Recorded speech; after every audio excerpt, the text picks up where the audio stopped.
Hello everyone welcome to R focus media. Video continue చేసే ముందు first అయితే ఛానల్ సబ్స్క్రైబ్ చేయరు, వీడియో కూడా లైక్ చేయరు, కామెంట్ కూడా చేయరు మీకు సబ్జెక్ట్ నచ్చితే. తెలంగాణకి కవిత గారు అవసరమా? కవిత గారు, కల్వకుంట్ల కవిత గారు తెలంగాణ రాష్ట్రంలో ఇప్పుడు ఏమైతే ఆమె చేస్తుందో ఆ జాగృతి అనే ఒక పేరు పెట్టి ఏడేడైతే ఆమె పర్యటన చేస్తుందో, అసలు తెలంగాణలో కవిత గారి పాత్ర ఎందుకు, ఏం అవసరం, అసలు తెలంగాణలో కవిత గారు అవసరమా? కవిత గారు ఎందుకు తిరుగుతారు? ఇదంతా దేనికోసం తిరుగుతారు? 10 ఏళ్ళ అధికారం నుండి పార్టీ అధికారంలో ఉన్నప్పుడు వాళ్ళ పార్టీ చేసిన తప్పులే ఇప్పుడు వచ్చి ఎందుకు మాట్లాడుతారు? ఈ వీడియో మొత్తం చూడరు, మీకు క్లియర్గా అర్థమవుతుంది. కవిత గారు మనందరికీ తెలిసిందే, కేసీఆర్ గారికి బిడ్డ. ఆమె కేసీఆర్ గారు కవిత గారి కన్నా కేసీఆర్ గారు బిడ్డగానే కవిత గారికి ఒక రెస్పెక్ట్ ఉంది. బట్ కవిత గారు ఆ కారణాలు, రీజన్స్ మనకు తెలియదు. అవి ఆస్తి గొడవలా లేకపోతే పార్టీలో పదవుల కోసం అన్నది కారణాలు అయితే మనకి ఎవరికి తెలియదు. బట్ కవిత గారు మాత్రం బీఆర్ఎస్ పార్టీ నుంచి బయటకు వచ్చారు, ఇది మన అందరికీ తెలిసిందే. బయటకు వచ్చినాక కొన్ని రోజులు అది ఇది అని చెప్పేసి తిరిగారు. ఇప్పుడు ఎగనెస్ట్గా బీఆర్ఎస్గా మాట్లాడుతారు, బీఆర్ఎస్ నాయకులకు ఎగనెస్ట్గా మాట్లాడుతారు, బీఆర్ఎస్ పార్టీకి ఎగనెస్ట్గా మాట్లాడుతారు. దేనికోసం మాట్లాడుతారు, ఎందుకు మాట్లాడుతారు అన్నది నాకు తెలిసింది ఏదైతే ఉందో అది మీతో షేర్ చేస్తా.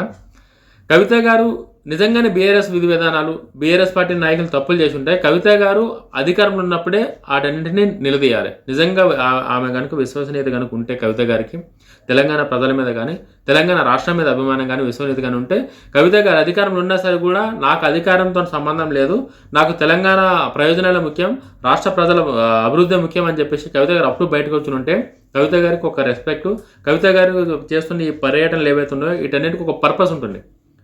బట్ అధికారం ఉన్న రోజులు మంచిగా అధికారాన్ని ఎంజాయ్ చేసి మా అంతటోళ్ళు లేరు తెలంగాణలో, మా ప్రేమ అభిమానాలు వేరు అని చెప్పేసి కేసీఆర్ గారితో ఉండి కేటీఆర్ గారితో ఉండి వాళ్ళందరూ మంచిగా ఉండి హరీష్ రావు గారితో కూడా అప్పుడు అధికారం ఉన్న రోజులు వీళ్ళకి ఏ ప్రాబ్లమ్స్ లేవు, వీళ్ళంతా హ్యాపీగా ఉన్నారు. ఒక మంచి కుటుంబం అంతా.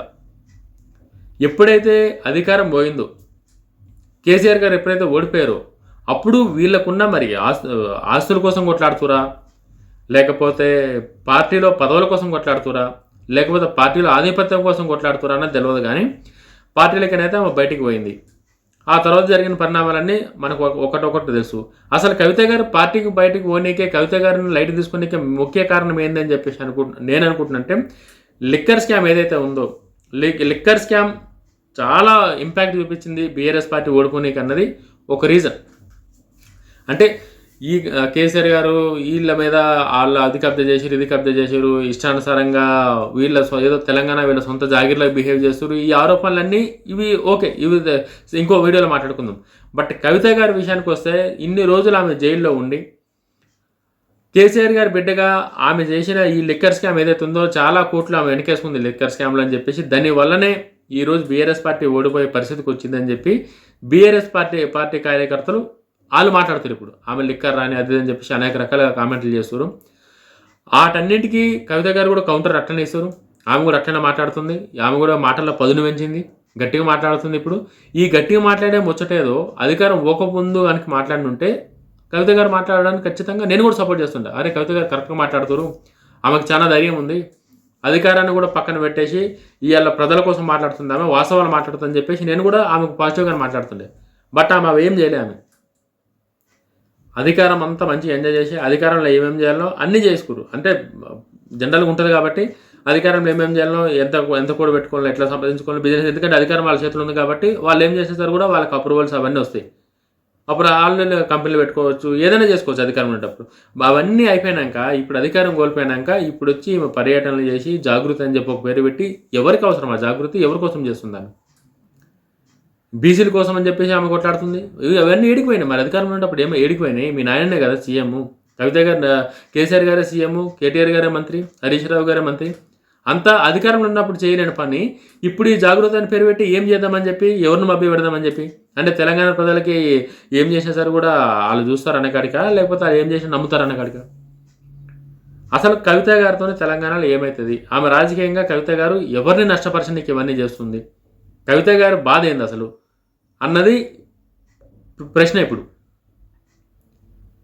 కవిత గారు నిజంగా ఆమెకు అంతగానం బాధ్యతను, నిజంగా అంతగానం ప్రజల మీద ప్రేమ అనుకుంటే ఇవన్నీ ఒక 2 ఏళ్ళ ముంగట్నో లేక 2.5 ఏళ్ళ ముంగట్నో జైలుకి బయటకు వచ్చినాక ఇవన్నీ మాట్లాడుంటే అప్పుడు దానికి ఒక పర్పస్ ఖచ్చితంగా ఉంటుండే. ఆలోచిస్తుండే ప్రజలు కూడా, అరే నిజంగానే కదా ఈమె ఎట్లా మాట్లాడుతుంది అంత ధైర్యంగా, ఏం జరగకపోతే ఈమె ఎట్లా ధైర్యంగా మాట్లాడుతుంది అని చెప్పి.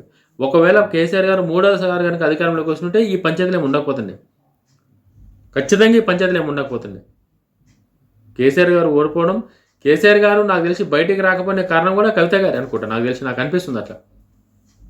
ఇప్పుడు కుటుంబాన్నే సంలాయించిన నలుగురు ఉన్నారు కుటుంబంలో. ఎవరు? కేటీఆర్ గారు, కవిత గారు, హరీష్ రావు గారు, సంతోష్ రావు గారు. వీళ్ళ నలుగురినే కంట్రోల్లో పెట్టిన కేసీఆర్ గారు వీళ్ళ రాష్ట్రాన్ని ఎట్లా కంట్రోల్ పెడతారు, మంత్రులను ఎట్లా కంట్రోల్ పెడతారు, ఎమ్మెల్యేలు ఎట్లా కంట్రోల్ పెడతారని చెప్పేసి రేపు పొద్దున మాట్లాడరా? కేసీఆర్ గారు బయటకు వచ్చేదన్న మాట్లాడితే ఇవన్నీ రావా కేసీఆర్ గారికి ఉల్టా? అవన్నీ దృష్టిలో పెట్టుకునే కేసీఆర్ గారు బయటకు వస్తలేరేమో నేను అనుకుంటున్నాను. ముఖం చూపినకి అయితే లేదు. పెద్ద ఆయనకి 10 ఏళ్ళు ముఖ్యమంత్రిగా ఎదురులేని యువరాజుగా పరిపాలించిన కేసీఆర్ గారు ఇవాళ ఈ ఫ్యామిలీ పంచాయతీలనే క్లియర్ చేయనాడు. రేపు పొద్దున్న రాష్ట్ర పంచాయతీలో రాష్ట్ర మంత్రులను ఎట్లా ఎమ్మెల్యే ఎట్లా హ్యాండిల్ చేస్తారు, కార్యకర్తలకు ఏం భరోసా ఇస్తారని చెప్పేసి ఆయన అట్లా ఫీల్ అవుతుండేమో మరి నాముషిగా.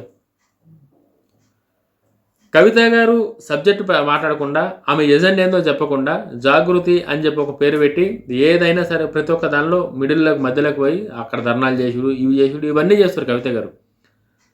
నా పర్సనల్ ఒపీనియన్ ఏంటంటే కవిత గారు ఏం చేసినా సరే కూడా కవిత గారు అవసరం తెలంగాణ రాష్ట్రానికి లేదని చెప్పి నేను అనుకుంటున్నాను. నా పర్సనల్ ఒపీనియన్. కవిత గారు రాజకీయం కూడా తెలంగాణ ప్రజలకు అవసరం లేదు. కవిత గారు వచ్చి ఆ జాగృతి వల్ల కూడా తెలంగాణకి కానీ తెలంగాణ ప్రజలకు కానీ ఉపయోగపడేది అయితే ఏమీ లేదు. ఏం అవసరం? ఆ జాగృతిలో ఏముంది? ఆమెకు ఒక ఎజెండా ఉందా?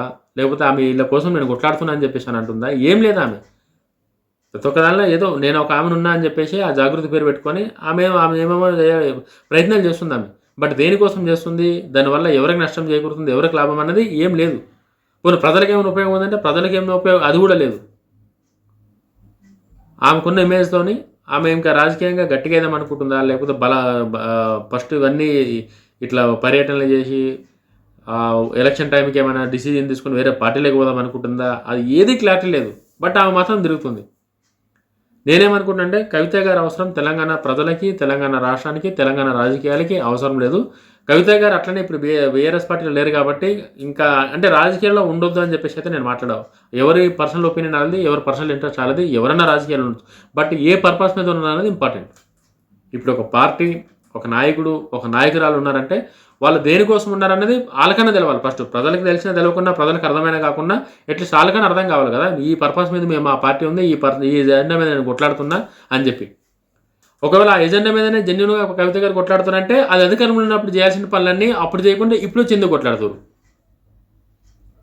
మీరు ఒకసారి క్లియర్గా ఆలోచించండి. ఒకసారి ప్రజలు ఏంటంటే ప్రతి ఒక్క రాజకీయ నాయకుడు వచ్చి ప్రజలు ఏదో ఒకలాగా మభ్యపెట్టి ఏదో ఒకలాగా చేద్దామని ట్రై చేస్తాడు కాబట్టి నేను అవేర్నెస్ కోసం ప్రజలకు నీట్గా ఎక్స్ప్లెయిన్ చేస్తున్నా వీడియో ఇది.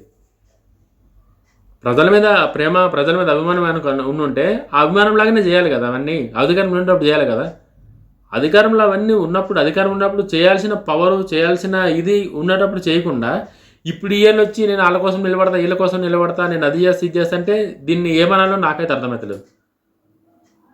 మీకు వీడియో ఎట్లా అనిపించిందో మీరు కూడా కామెంట్ చేయండి. ఇంకా మంచి మీరు కామెంట్ చేసిన దాన్ని బట్టి నేను ఇంకా ఇంకో మంచి వీడియో అయితే చేస్తాను ఈ వీడియో కోసం.